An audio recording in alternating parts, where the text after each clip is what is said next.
Om Shanti. Good morning. आज 31 जुलाई 2023 की मुरली सुनेंगे। मीठे प्यारे बाबा की वाणी। बाबा हम बच्चों से कह रहे हैं, मीठे बच्चे तुम बाप को याद करो, यही याद विश्व के लिए योगदान है। इसी से विश्व पावन बनेगा, बेड़ा पार हो जाएगा। तो बाबा ने हम बच्चों से बड़े ही प्यार से कहा, मीठे बच्चे तुम बाप को याद करो। हमारा पिता कौन है? आत्मा का पिता शिव बाबा। तो उनको याद करना है। यही याद विश्व के लिए योगदान है, क्योंकि जितना हम परमात्मा को याद करते हैं, अपने बाप को याद करते हैं, उतना ही हम आत्मा पावन बनते जाते हैं। और परमात्मा को हमसे मदद ही चाहिए, पावन की, पवित्रता की मदद चाहिए। तो जितना हम पवित्र बनते जाएंगे, उतना ही पवित्र दुनिया का निर्माण होते जाएगा। इसी से विश्व पावन बनेगा और बेड़ा पार हो जाएगा, है ना। क्योंकि हम अपनी अपनी जिम्मेदारी लें कि मुझे पावन बनना है, पवित्र बनना है। तो हमारे साथ साथ विश्व का भी बेड़ा पार हो जाएगा। बाबा का हम बच्चों से प्रश्न है, किन बच्चों की संभाल अंत समय में स्वयं बाप दादा करते हैं? प्रश्न है, किन बच्चों की संभाल अंत समय में स्वयं बाप दादा करते हैं? तो उत्तर है, जो बच्चे बहुत समय से कांटों को फूल बनाने की सर्विस में तत्पर रहते हैं। अभी खुद भी कांटे से फूल बना और उसके बाद औरों को भी आप समान बनाने की जो सेवा करते हैं, उन बच्चों को बाबा क्या करते हैं? अंत समय में भी कांटों को फूल बनाने की सर्विस में तत्पर रहते हैं। तो उन बच्चों की संभाल बाप दादा विशेष तौर पर करते हैं। तो बाप के पूरे पूरे मददगार हैं, तन मन और धन से, संपूर्ण रीति से वो परमात्मा के लिए पूर्ण रूप से समर्पण हो। तो ऐसे बच्चों की अंत समय में बाप स्वयं संभाल करते हैं। तो अगर हम परमात्मा का पूरा पूरा मददगार बनते हैं, सच्चा मददगार बनते हैं, तो अंत समय में जब महाभारी विनाश, लड़ाई लगेगी, महाभारत लगेगी, तो फिर उस समय पर भी भगवान हमारे साथ होंगे, हमारी रक्षा करेंगे। बाबा कहते हैं, मैं अपने मददगार बच्चों को वंडरफुल सीन सिनेरिया दिखलाकर खूब बहलाऊंगा। जैसे कहते हैं ना, आदि से अंत तक, माना जैसे आदि में हुआ वैसे ही अंत में भी होगा। तो आदि में क्या हुआ था? दीदियों को, जो दादियों को, है ना, बाबा को क्या किए थे पहले? उनको सारा सीन दिखाया गया। कलयुग का सीन, सतयुग का सीन, माना स्थापना और विनाश का सीन दिखाया गया। सतयुग में कैसे होंगे, तो ये सारी चीज़ें। वैसे ही अंत में भी वही हाल होगा। जैसे लास्ट होगा, इधर लड़ाई लगती रहेगी और बाबा हम सबको जो जो तीक्ष्ण बुद्धि है, जिसका कनेक्शन परमात्मा के साथ लगा होगा, उन्हीं को ये सब सीन सीनरिया दिखेंगी, माना साक्षात्कार होता रहेगा। तो बाबा कहते हैं, मैं खूब बहलाऊंगा। वह अंत में बहुत सुख देखेंगे। अंत समय में भी उनको सुख की अनुभूति होगी। लोग यहाँ त्राही त्राही करते रहेंगे, पर जो अभी बाबा के मददगार बच्चे हैं, संपूर्ण रीति से वो अंत में भी सुखी होंगे, साक्षात्कार करते रहेंगे। जिन्हें एक बाप दूसरा न कोई, यह पाठ पक्का है। ऐसे बच्चों को ही बाप की मदद मिलती है। मेरा तो एक शिव बाबा, दूसरा ना कोई, है ना। तो एक बाप दूसरा ना कोई, यह पाठ पक्का है। ऐसे बच्चों को ही बाप की मदद मिलती है।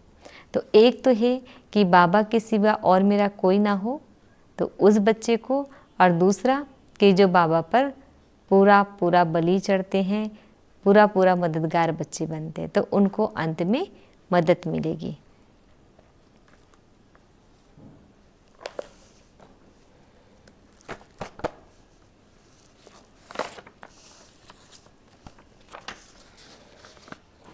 आज गीत है, प्रीतम आन मिलो, दुखिया जिया पुकारे। ओम शांति। अच्छा, मीठे प्यारे बाबा हम बच्चों को बड़े ही प्यार से विश कर रहे हैं। मीठे मीठे शिकिल दे बच्चों प्रति माता पिता बाप दादा का याद प्यार और गुड मॉर्निंग। रूहानी बाप की रूहानी बच्चों को नमस्ते। हम रूहानी बच्चों की रूहानी बाप दादाजी को याद प्यार गुड मॉर्निंग और नमस्ते नमस्ते नमस्ते। शुक्रिया बाबा, शुक्रिया। आज हम बच्चों को धारण करना है। फर्स्ट पॉइंट है बाप की याद में रहना और सबको याद दिलाना है। बाबा को याद करेंगे तभी तो दूसरों को याद दिलाएंगे। तो यही दान करते रहना है। अगर आप योग युक्त हैं, आप सदा बाबा को याद करते हैं, हर कर्म में भगवान को याद करते हैं, तो आपको देखने वाले आपके आसपास जो भी लोग हैं वो भी आपको फॉलो करना स्टार्ट कर देंगे। तो यही दान करते रहना है। तो बाप पर बलि चढ़कर फिर ट्रस्टी हो संभालना है। बाप पर पूरा पूरा बलि चढ़ना है, तन मन और धन से। सेकंड पॉइंट है साक्षी हो, हर एक एक्टर का पार्ट देखना है। कई बार हमारे जीवन में इसलिए परेशानी आती है कि हम किसी को एक्सेप्ट नहीं करते। कोई अगर झूठ बोलता है तो गुस्सा आ जाता है। तो वो उसका संस्कार है। उस संस्कारों को आपको एक्सेप्ट करने आना चाहिए। एक्सपेक्टेशन रखना तो बहुत इजी है और एक्सपेक्टेशन रखते हैं इसीलिए हम दुखी हैं आज। इसलिए एक्सेप्टेंस करना बहुत हम सबको ज़रूरी है। तो एक्सेप्ट करने आना चाहिए। परमात्मा हमें हमेशा ये बात बताते हैं कि हर एक आत्मा का रोल पार्ट अलग अलग है, एक ना मिले दूसरे से। किसी का भी संस्कार एक जैसे नहीं है। तो साक्षी हो, हर एक एक्टर का पार्ट देखना है। हर एक कोई अच्छा कर रहा है बुरा कर रहा है तो बस उसको साक्षी भाव से देखना है। उसमें आपको कोई फीडबैक नहीं देना है, ना दुखी होने का ना खुश होने का। उसमें कोई भी आपको कुछ करने की ज़रूरत नहीं है, केवल न्यूट्रल होके आपको देखना है। इसी को साक्षी भाव कहेंगे। ना उसके लिए शुभ भावना ना अशुभ भावना, कोई ऐसी भावना रखनी ही नहीं है। हम पाठ पूरा कर खुशी से वापस जा रहे हैं। हम सब क्या है यहाँ पर पाठधारी हैं। अपना अपना रोल अदा करके वापस हमारा घर लौटने का समय हो गया। जैसे एक्टर एक्ट्रेस होते हैं या किसी भी नाटक में काम करने वाला, अगर कोई स्टेज पर परफॉर्म करने वाला है, वो परफॉर्म करने के बाद तो वापस चले ही जाता है ना घर, वहाँ पे तो रुकते नहीं हैं। तो हर एक को आना है और जाना है। ये तो छोटा प्लेटफॉर्म हुआ। ये पूरा सृष्टि रूपी रंगमंच एक बहुत बड़ा प्लेटफॉर्म है जहाँ पर पूरे विश्व की सभी आत्माएं अपना अपना पार्ट बजा रही है। तो इस स्मृति में सदा रहना है। तो हम सब क्या सोचेंगे कि ये सभी आत्माएं एक्टर एक्ट्रेस हैं जो पार्ट बजा रहे हैं, और ये सभी अलग अलग पार्ट बजा रहे हैं, अलग अलग रोल कर रहे हैं, तभी तो दुनिया खूबसूरत लग रही है ना। अच्छा जी, बाबा हम बच्चों को वरदान दे रहे हैं। सदा बाप समान बन, अपने संपन्न स्वरूप द्वारा सर्व को वरदान देने वाले वरदानी मूर्त भव। सदा बाप समान बन, अपने संपन्न स्वरूप द्वारा सर्व को वरदान देने वाले वरदानी मूर्त भव। डिटेल है इसको, बाबा ने डिटेल किया। भारत में विशेष देवियों को वरदानी के रूप में याद करते हैं। खासकर हमारे इंडिया में नवरात्र को स्पेशल मनाया जाता है, देवियों का आह्वान होता है सबसे ज़्यादा। लेकिन ऐसे वरदानी मूर्त वही बनते हैं जो बाप के समान और समीप रहने वाले हैं। तो वरदानी कौन बनेगा? जो भगवान के पास भी रहेगा, उसके समीप भी रहेगा, है ना, उनके समान बन जाते हैं। अगर कभी बाप समान और कभी बाप समान नहीं, लेकिन स्वयं के पुरुषार्थी हैं, तो वरदानी नहीं बन सकते, क्योंकि बाप पुरुषार्थ नहीं करता, वो सदा संपन्न स्वरूप में है। तो जब समान अर्थात संपन्न स्वरूप में रहो, तब कहेंगे वरदानी मूर्त।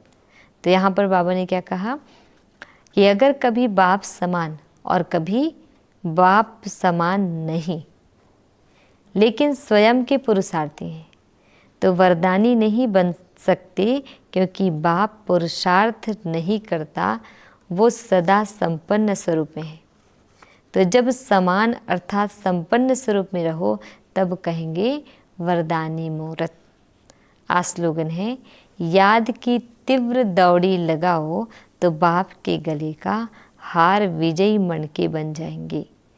याद की तीव्र दौड़ी लगाओ तो बाप के गले का हार विजयी मणके बन जाएंगे। मतलब याद की तीव्र दौड़ी माना परमात्मा को याद करना, तभी बाबा के गले का हार बनेंगे, तभी विजयी माला के मणके बन जाएंगे। अच्छा जी, ओम शांति।